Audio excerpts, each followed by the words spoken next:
매일 이 경제 브리핑을 해드리기로 약속을 해서 오늘 나왔습니다. 특별한 이슈가 있으라기보다도 최근에 여러 논란이 되고 있는 부분을 좀 분명히 클리어 해드리는 게 좋을 것 같아서 지금 제일 경제 문제에서 이슈되는 게 새누리당에서 발표한 양적 완화 문제인 것 같습니다. 저희들이 지속적으로 그 양적 완화가 가져다준 문제점과 효용에 대한 이슈를 많이 제기하다 보니까 어제는 강봉진 위원장께서 저를 굉장히 이제 무식한 사람이다 이렇게까지 말씀을 하셨는데 선배님께서 후배한테 따끔하게 열심히 공부하라는 충고로 알고 겸하게 받아들이겠습니다만 이 양적 완화가 우리 경제에 어떤 효과를 주고 그 부작용이 얼마나 큰가는 이제 우리 국민들께서도 경제적 지식이 굉장히 높으시기 때문에 국민들께서 판단하시리라 그렇게 생각이 됩니다. 지금 얘기하는 것은 뭐 산업은행이 발행한 채권을 중앙은행 인수해서 그 자금으로 기업 구조조정을 하겠다 이렇게 얘기를 하는데 지금 산업은행이 자금이 없어서 구조조정을 못하는 게 아닙니다. 지금 산업은행은 여러 가지 그 상태를 저희들이 체크해 보니까 상당히 조건이 괜찮습니다. 2015년 말 산은의 BIS 비율은 14.1%로서 BIS에서 요구하는 12%를 능가하기 때문에 상당히 이제 자금이 그 여력이 많이 있고 또 상금채하고 국채하고 시중에서 금리의 스프레드가 한 10bp밖에 되지 않기 때문에 자체 신용으로 의지만 있다면 정말 필요하다면 중앙은행을 동원하지 않고도 충분히 채권을 발행해서 구조조정을 할 수 있는 부분이 있고 또 최근에 대우증권 매각으로 2조 3,250억 원의 자금을 회수한 부분이 있습니다. 또 엊그저께 발표했는데 금년에 매각 대상이 46개 비금융 자회사를 매각하겠다. 장부가만도 한 3,400억이고 산업은행이 5% 이상 출자한 비금융회사가 377개 회사로서 장부가 기준으로 9조 3천억입니다. 이런 것만 제대로 정부에도 무리하게 중앙은행을 동원한 양적 완화를 통해서 구조조정을 해야 될 그런 절박한 상황은 아니라고 생각이 됩니다. 지금 구조조정이 절박한 문제고 반드시 해야 되는데 잘 안 된 이유가 저희들이 보기에는 대주주들이 손실을 감수하지 않으려고 하고 있고 그 대주주들 그동안 정부와 여당이 감싸나 줬기 때문에 구조조정이 잘 안 되는 거다. 정부 여당이 구조조정을 최우선 과제로 꼽으면서도 경제와 산업 트렌드를 읽지 못한 산업 재편 전략 부재 등으로 구조조정의 골든타임을 놓치고 나서 지금 국회 탓도 모자라서 지금 자금 탓으로 오도하고 중앙은행을 동원하려고 하고 있습니다. 우리가 생각하는 올바른 구조조정 방향은 불가피한 구조조정의 경우 기존 대주주만을 보호하는 것이 아니라 사회 안전망을 강화하여 근로자를 보호해야 되는 것이 선결 조건이라고 생각이 됩니다. 총수라 명명되는 사실상의 지배주주가 회사 내 공식적인 직함이 없이도 그룹 전체에 의사결정을 미치는 권한을 가진 대신 책임은 거의 지지 않은 문제가 결론적으로 재무적 위기에 처한 회사의 효율적인 구조조정을 방해하고 있습니다. 한계 기업에 대한 구조조정은 금융권에 자율적으로 맡기되 소수 대기업과 한정된 주력 품목에 치중된 산업 구조의 문제와 같은 굵직한 구조적 문제를 정부가 솔선수범에 나서서 풀이할 것이라고 생각이 됩니다. 그리고 산업은행의 경우에는 기업들의 장기 먹거리가 되는 미래 전략 산업의 투자를 또 유도하는 것이 바람직하다. 또 성숙기 쇠퇴기에 들어선 산업에 대한 인식을 정확히 하고 기업의 미래 가치를 정확히 반영하여 유연하게 정책 자금을 집행하는 것이 지금 이 시점에서 산업은행이 해야 될 일이다 이렇게 생각이 됩니다. 또 한 가지 엊그저께 이제 언론 보도를 보면 각 당의 공약을 비교해서 필요한 재원을 발표한 게 있습니다.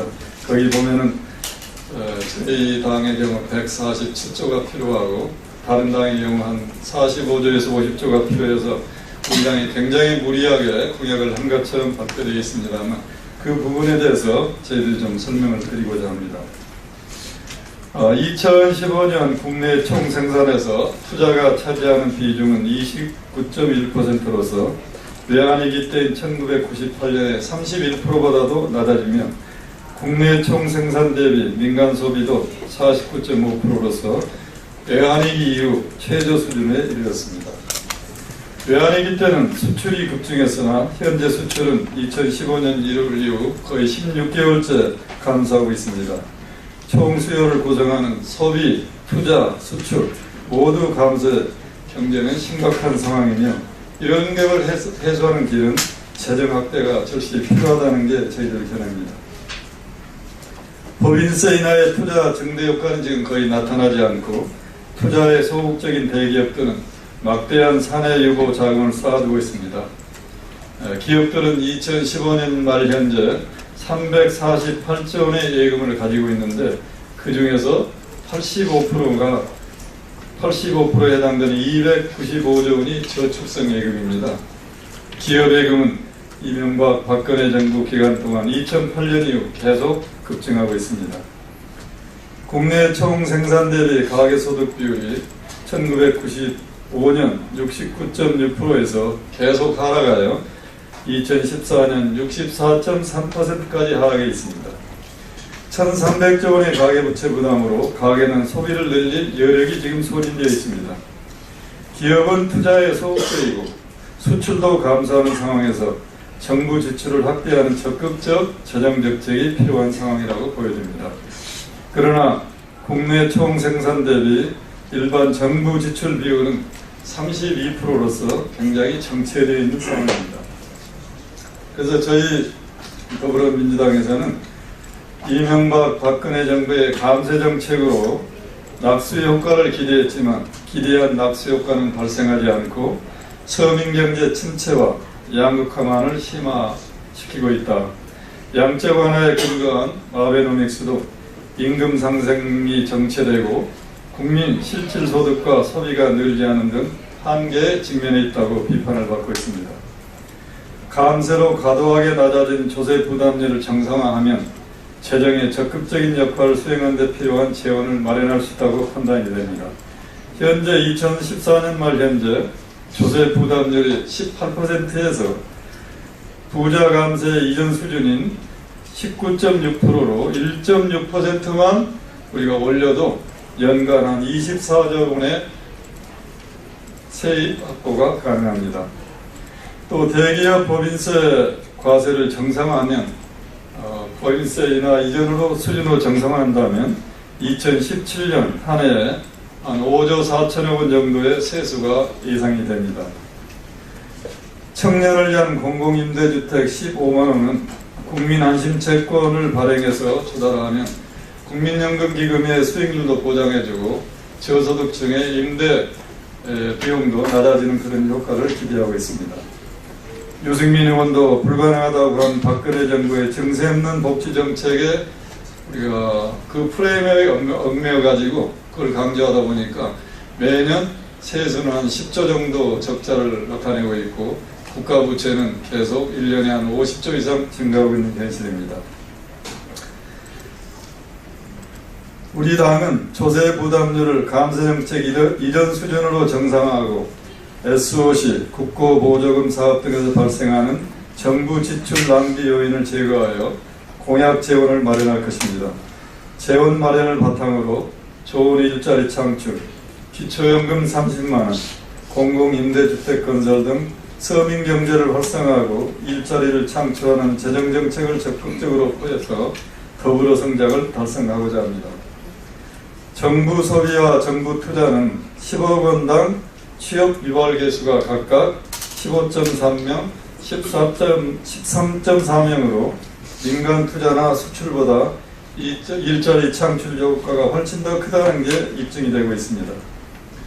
저희 당은 재정 투입을 통업사업보다는 고용 유발 효과가 높은 보육, 돌봄, 포괄 간호 서비스 등 보건 및 사회복지에 적극적으로 투자하여 서민계에 직접적 도움을 주고 일자리도 창출하고자 합니다.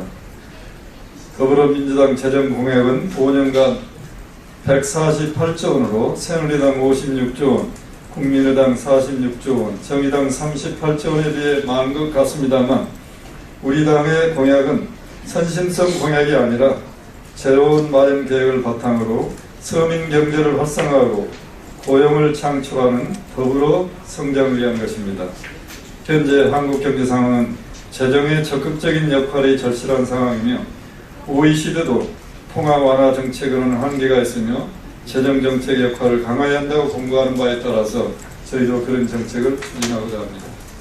이상 1브리핑을 마치겠습니다.